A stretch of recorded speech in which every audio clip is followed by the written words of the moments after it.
NIT was an interesting tournament from a lot of different perspectives. The first tournament we've ever participated in where our team, every team played together all 3 rounds. So we played a fivesome. The dynamics were really different and really took some adjustment to. I felt we played just okay there. There were some bright spots, but we just didn't have anybody really shine, and we need that to compete at this level. But a 4th place in that field, was I didn't come away disappointed. I just didn't come away very excited either. Tucson area was a nice place to spend spring break, and Tucson National is a wonderful facility and a great golf course. Hosted the PGA tournament there a number of years, so Arizona did a great job hosting. So we were fortunate enough to be able to go to that tournament. Then after one day rest, or really less than one day, we head down south to Laredo, Texas, to the Border Olympics, where the hospitality was unbelievable and the weather was hot. I think our practice round was 95 degrees there on a Thursday. It turned about 97 first 2 rounds on Friday, and it was 101 degrees there last Saturday when we finished up. Not much wind blowing, so it made the golf a little easier than normal there at that tournament, which is the longest running collegiate tournament in the history of college golf, 62 years. I believe the Border Olympics has been ongoing. I once again didn't really have any shining stars, and to compete at the level we were competing at, we need a shining star every event. We shot 200 the first round, 400 the second round, and 200 the last round. Chase had 2 good rounds to finish, 68, 69 to finish in 8th place. David Early was not really on his game. Brant Pieper opened with a disappointing 77, then came back strong with 72, 68, I believe. David Mills kind of played like a freshman, which we can't afford him to do. At this point, he's really not a freshman in our mind anymore, and he played like one. Those are our 4 mainstays, and those 4 players we need to come every tournament ready to compete at the highest level. We finished 7 there in a 19-team field, beat some good teams.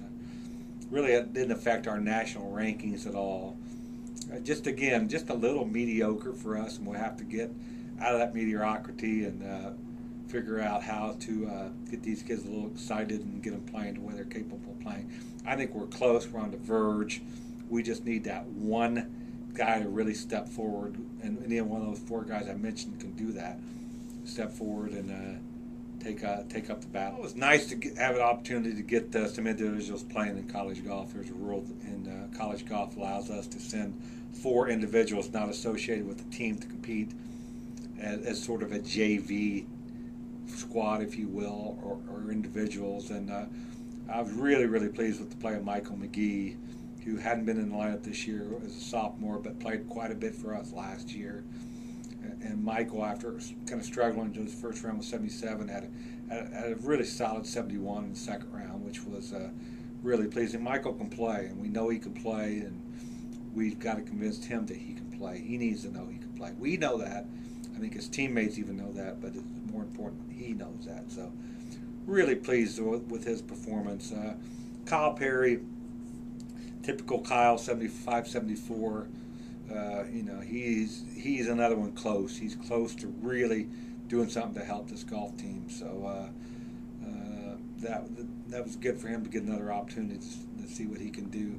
Hugo Menendez had a decent first round, but then had some big numbers the second round, as has been his want lately. I think he had 8 and 10 on 2 different holes, and obviously you can't compete with those kind of numbers. So we got to do something about that. And John Behringer kind of struggled a little bit, in particular the second round under kind of a wet, nasty conditions there at Indianapolis the last 2 days. But it's great to see these guys have the opportunity to play.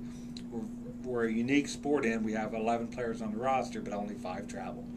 So it's great to give these student athletes the opportunity to compete in collegiate golf. And when they're sitting at home, sometimes it's not always the best for them. So we'll take a lot of positives from that tournament. What's the tournament we need to win? And we've already started talking to the kids about that. This is our home turf. We need to defend our home turf, and we need to win this golf tournament. There's 14 teams coming in here, and there's some teams that have had some recent success, including Ball State, which is got one of the better teams they've had in the last few years. Iowa State, which had a great tournament a few weeks back down south. Marquette has showed some signs of playing well, and IUPUI's got probably one of their best teams ever at IUPUI. So those teams will be the teams we need to compete with. But in college golf, Rice proved that last weekend. Rice not ranked very well. Some people out there may know that's where Rick Greenspan is now the athletic director, but their golf team has been struggling the last couple of years. Ranked, I think, 136 or something, but they've shot an unbelievable great last round, led by one of their players shot 62. And that can happen in college golf. Anybody can shoot those numbers. These kids are that talented. So any one of these 14 teams are capable of winning this golf tournament. But as we've done in the past for the Adidas, we need to take care of business. We need to protect our own turf. And we will win this golf tournament. Well, I'm taking just a little 3-day sabbatical from the team, and perhaps I need to be away from them, and they need me away from them. It's been kind of a long spring already, but going down to work with Jeff Overton, so I'm going to be with Jeff as he prepares for the Masters at Augusta. I'm going to fly down and meet him down there on Saturday, and we're going to go on the course Saturday, Sunday, Monday, Tuesday. Then I'll fly back before the tournament starts, but I look at it as hopefully I can help Jeff, put some pieces of the puzzle together. He's kind of struggled a little bit this year at times, and I think hopefully I can be some help with Jeff. He's an IU guy, he's an IU alum, he's part of our family, and I tell each and every one of my players if they get in that situation, I will be there for them. I'm also looking at it as a learning experience for me. I will continue to grow as a coach and an instructor, and learn from that experience. And also it's a great way to promote Indiana University men's golf, and we'll do some tweets from down there, some other things from Augusta, and it should be a fun-filled 3 or 4 days.